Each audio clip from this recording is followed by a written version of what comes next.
Good afternoon, comic book fans. Welcome back to Comics in 5 Minutes. I'm your ever-loving host, Shorty. This is now the fourth time I've tried doing this. YouTube is apparently not a big fan of the laptop I use at home. Last time I tried, I wasn't seeing any audio pickup, but when I checked back, it was actually recording. So I am just going to make an assumption that this is actually going on. If anyone's watching this and can't hear what I'm saying, just put a comment up or something and let me know, because otherwise I don't know what's going to go on here. As you can probably tell from the bookshelves and the fact that this is a far grainier looking thing than it usually is, you can tell I'm doing this one from home. This because the lockdown's still ongoing. It's not worth going to shop every day.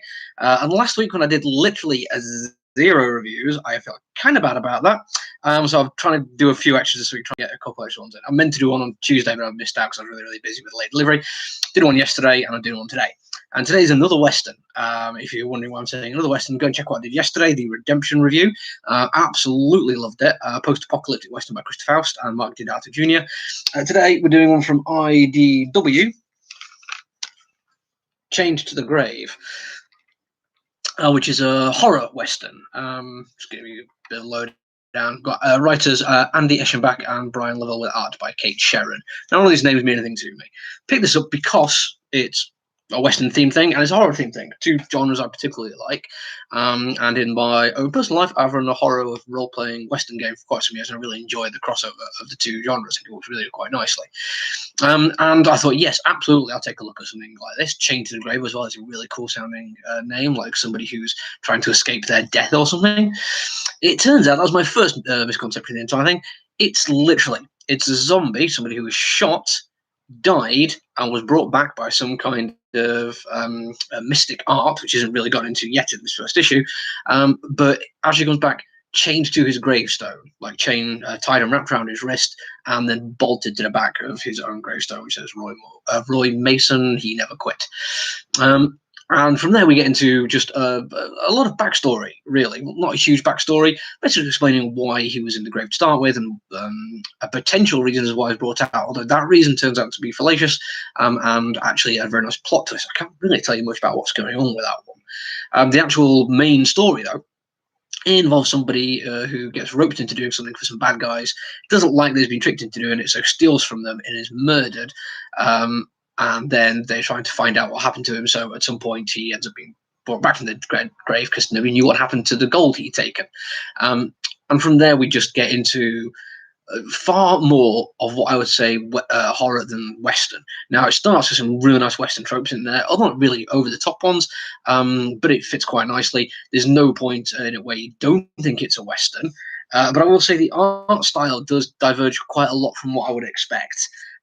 And I don't mean this in a bad way, although there's one particular instance where I think there was just a little bit too much going on in a page, and then you start actually have a character vocalize what's going on as well, because it's just a little bit confusing. Again, I do apologize for the laptop camera's not as good when it's at work, but that page there's just a heck of a lot going on, and even having followed the story all the way through, I had to go back after I got a page or two in and be like, oh, that's what he meant.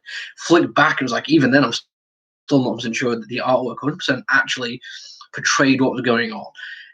As much as I do like the artwork, and I do, it feels like it's slightly more style than substance at times. There are some wonderful bits. I get some rather excellent characterization close-ups of the various people in the comic book that do wonders for it. Like, they absolutely give it a sense of unique place and time, and that's kind of what I want art to do whenever it can. But then other times, especially when you've got like some more mystical and monster-related things going on, it seems to go in what I think of like the reason I don't particularly like Trav Moore's art, where it's too slinky, too slithery, and that kind of takes away a little bit from what makes horror westerns really, really good, in my opinion, which is the fact that it's a terribly gritty place and time to live, and having smooth lines everywhere and shimmering effects. It certainly looks cool, but it took me out of my what I was expecting there, and it never quite grabbed me because of that. The story is great, and the fact that there's only a few issues means I'm probably going to finish getting, because it was on my pull list like from the moment I heard about it. I think I already ordered number 2 and 3, so heck, I might as well carry on with it. But it's certainly not the best thing I've read, especially when it comes to westerns. There's been really strong Western game going on. Like all of last year, like my best of the year was one, and several of my top 10 were. This one is not going to make it in. There are some wonderful moments in there, but for the most part, it just left me feeling like they were trying to do something which I don't want to say wasn't what I expected, because that's fine. Like, take me by surprise, do something out there, but it kind of like wasn't what was marketed. And even that's a bad way of putting it. It's kind of a struggle for this one, because just because I don't like it doesn't mean other people won't. But if you're looking for a horror Western, I think there are better ways to do it than over the top, almost psychedelic kind of art style. Now, don't get me wrong, some kind of Western themes and horror themes can do this quite effectively. There's been some, I think of like Deeper South, Day of the Dead kind of things. There's been movies which have used that, and they've looked fantastic. They've been dealing with death and bereavement and an actual underworld of the dead. But this one, it felt like it was also trying to do the gritty Western thing, and it didn't quite work because of the mishmash of those two conflicting styles for me.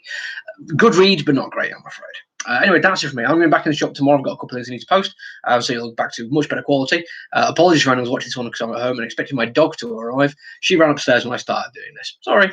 Bye. Stream. There we go.